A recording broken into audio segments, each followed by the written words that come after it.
Hey everyone, thank you for joining us in the story room. Today we're going to be reading from a very special book, The Tale of Peter Rabbit by Beatrix Potter.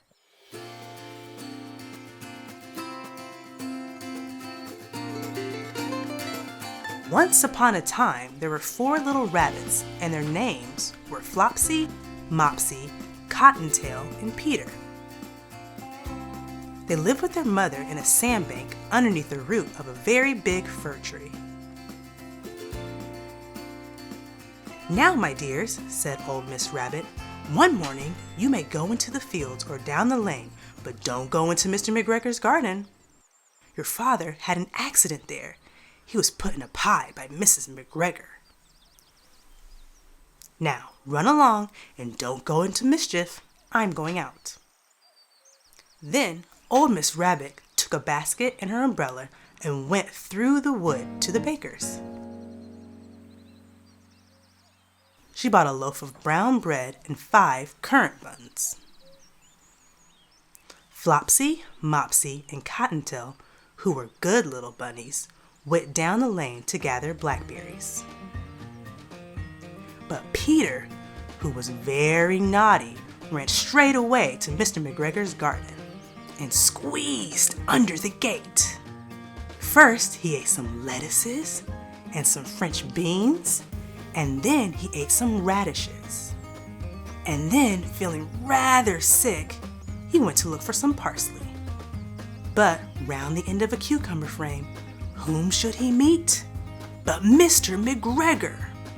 Mr. McGregor was on his hands and knees planting out young cabbages, but he jumped up and ran after Peter, waving a rake and calling out, "Stop, thief!"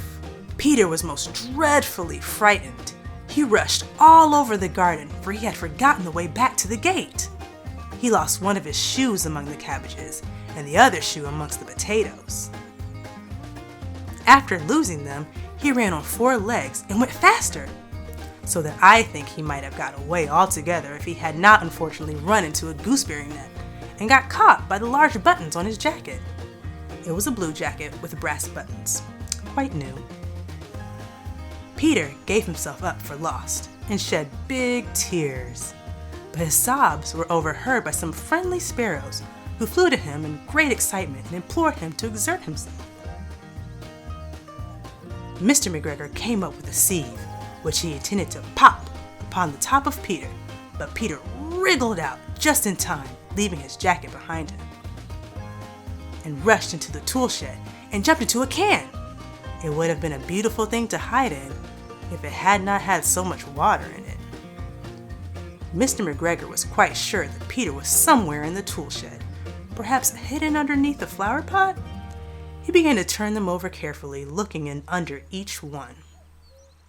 Presently, Peter sneezed. Ka-choo!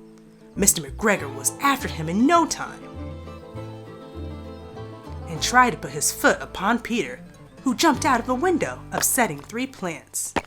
The window was too small for Mr. McGregor, and he was tired of running after Peter. He went back to his work. Peter sat down to rest. He was out of breath and trembling with fright, and he had not the least idea which way to go. Also, he was very damp with sitting in that can. After a time, he began to wander about, going lippity-lippity, not very fast, and looking all around. He found a door in a wall, but it was locked, and there was no room for a fat little rabbit to squeeze underneath.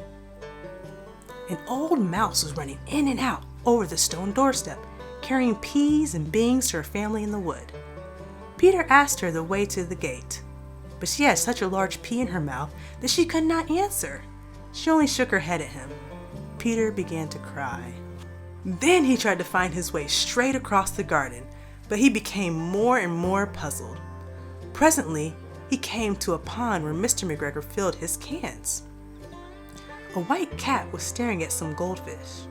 She sat very, very still, but now and then the tip of her tail twitched as if it were alive.